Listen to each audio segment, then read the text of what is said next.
Rule number 7. When you have a possessive adjective, you can also have a noun in the genitive case to further describe that adjective. This is a small point, but you will see this peculiar bit of Latin syntax. Let's start off with a phrase with a possessive adjective, Nostra Herbs, our city.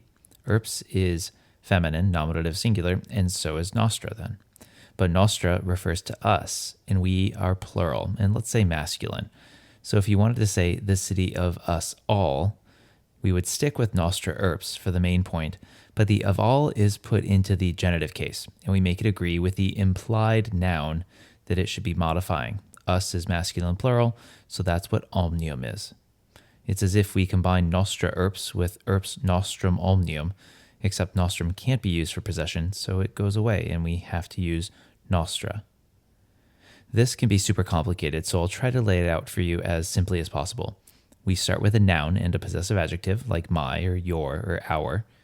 We want to describe the pronoun that this adjective suggests a bit more. So we put the adjective into the genitive case, and it agrees in case number and gender with the implied pronoun. And since the genitive pronoun cannot be used for possession, the idea of possession is taken up by this possessive adjective. A few more examples.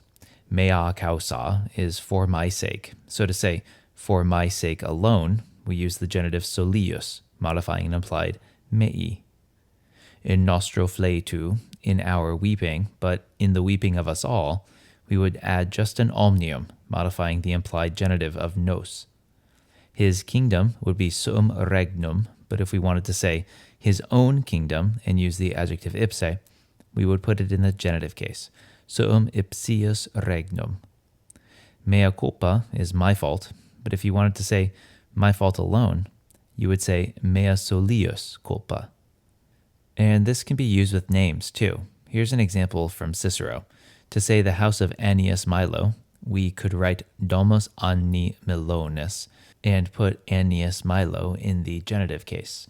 But Cicero turns Annius into an adjective and indicating possession, while keeping the genitive Milonis, Anni Anna Milonis domus, literally the Annian house of Milo, but we should be a bit more flexible with our translation, the house of Annius Milo.